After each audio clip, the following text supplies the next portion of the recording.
capriciously, but if we're asking for lots of extra reports, that takes time. Right. So let's see what there's available that give us the information we want, and then we can ask for those things that I'm not getting. But that should be something. I thought of that later for a study session too, but I mean, I really want to, oh, good, thank you.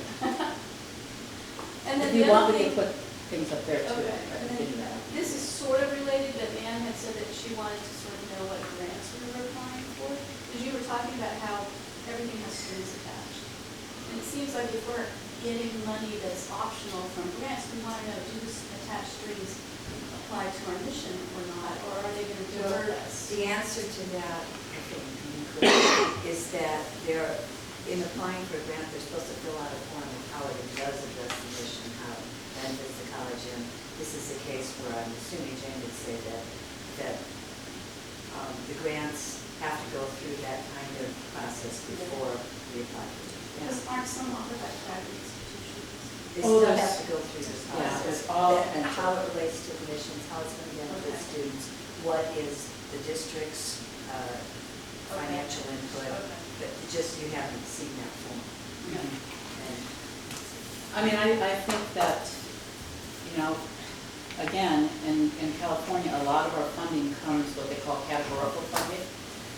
And quite frankly, the reason that we have all those categorical funds is we would not be able to have a lot of student services because of the 50% law.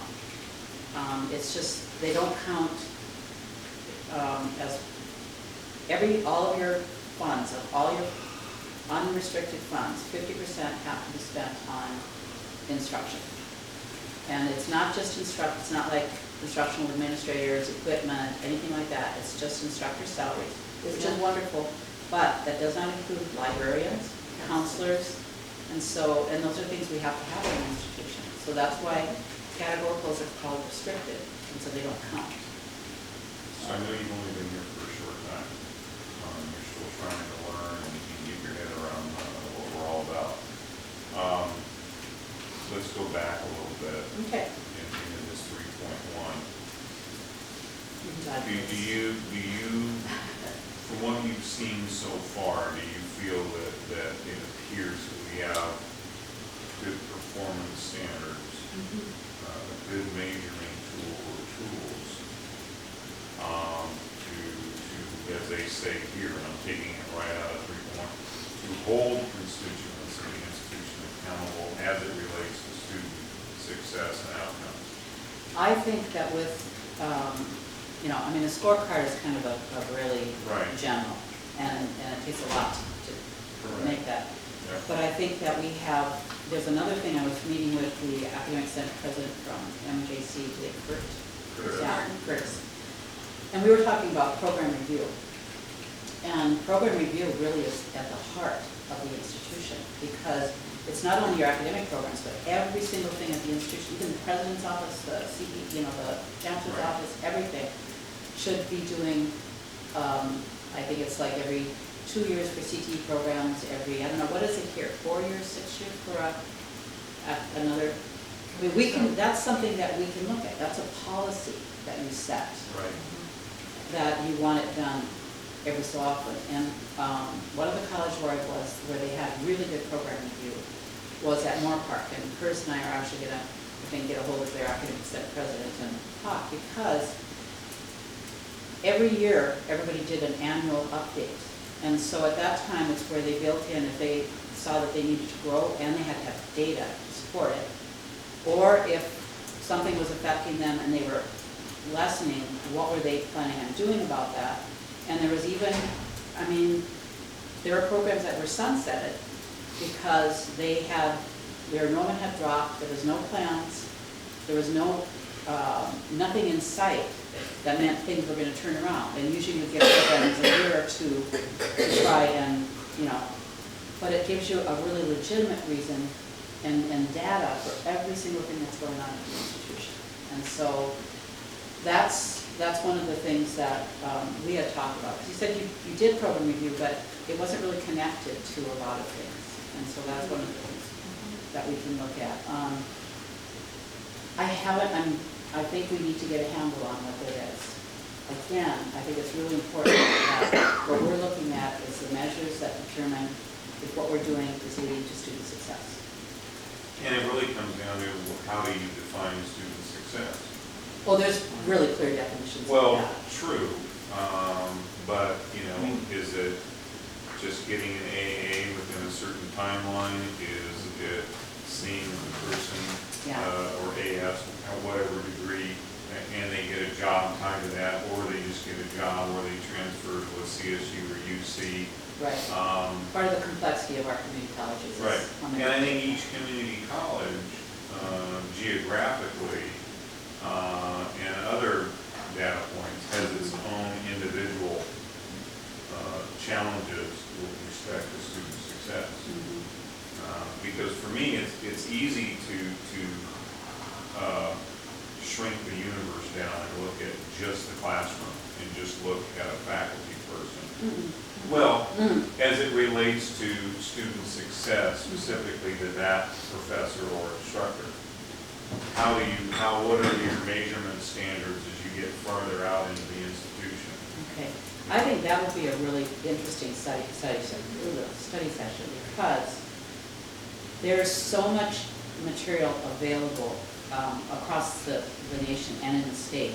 What are the kind of benchmarks that you use? I mean, one of the benchmarks that they determine really tells you if somebody is going to continue on and finish whatever it is they started, was finishing 30 units. Okay, that's a real critical benchmark. But If I may, I mean, but there are even hurdles with that for students whose majors are considered unit heavy. We're now taking away like engineering. engineering, math, and physics and chemistry. What were 5-unit classes are now being brought down to 4-unit classes, with supplementary classes being taught by the same professor in order to just be able to get the same material across. So it's kind of a workaround that I don't know if Okay, it's but actually working. here's the thing. You look at those 5 credit courses, you look at what they are at the CSUs and the UCs, Absolutely. and most other community colleges, they're 4 credits. Yes. And so what's happening is that rather than drop, because they have to drop it to 4 for the AAT or the, those transfer degrees, that's kind of, to me, not really fair to the students, is it? You're continuing a 5 credit course, but you're just doing it in a different way, and it's hard for students to get that extra credit. Especially if that supplementary unit course is not, it's no longer a required course, so you're essentially missing out on time in class, face-to-face time, so to speak. And that is a concern of mine.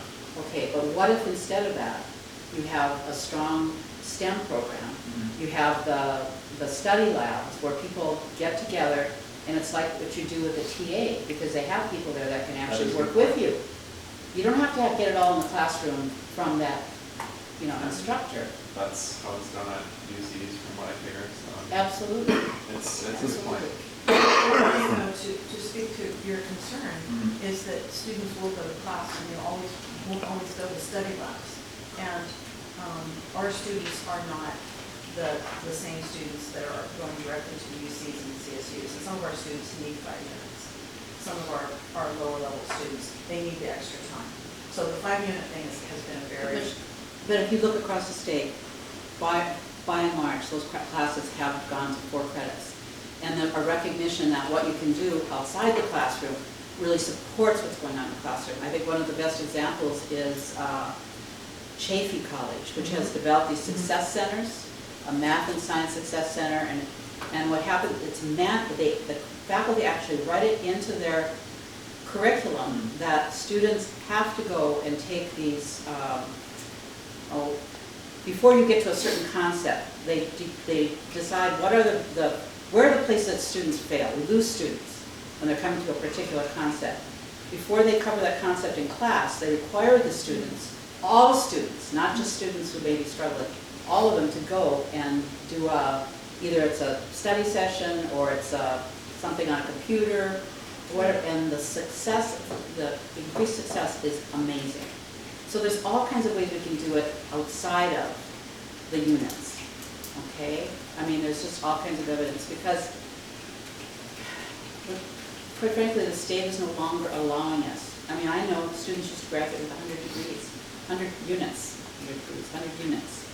Because they could take this if they wanted to, and this if they wanted to, and not anymore. We can't. You get to the point where you can't get any priority in registering, so you can't get any courses that you really need. For me, in my experience, it was definitely about the teachers. The area that I struggled with most in was math. And I don't want to say anything bad about the teachers at JC. I mean, they're wonderful teachers.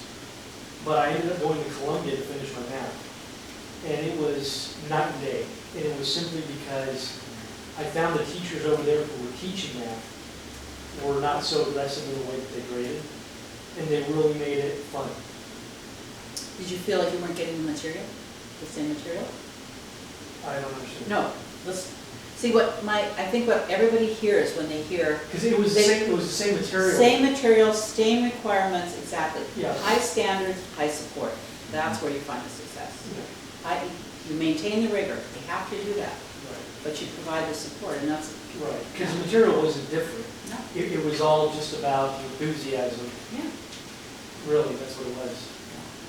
So is the state not making allowances for junior colleges to be a different sort of animal when it comes to courses like that? So if it's 4 units at the Cal system, it has to be 4 units here? Because What I think it happens- shows, right, we have a different kind of student, sometimes they need more nurturing and more. What they're saying is the content of the course needs to be the same. What we need to provide is additional support. So that's why this, the equity, student success, the basic skills, funding, all of those things are geared towards what you provide in addition to the classroom. And the research shows that that's actually, what you need, not necessarily just more sitting in the classroom. And then going back to the fiscal integrity issue, are we spending more money to do it that way than we would if there were No. 5 unit courses without all of the support and all of the other new hires and all the other stuff that we do? Right. No, not for the most part. I have one question on the same topic. I mean, just what I'm occurs to me looking at is based student off success. I don't, all these different things, I'm thinking there's a money tag but attached look to that. at, look at the report we heard from Bakersfield. When they accelerated their courses, Right. and when they, put them down to 4 units, they actually had more success. They had more success. So we have to look at the numbers. So was the curriculum change? Do we know? I always wondered I about thought that. it was only, I No, thought, it can't be.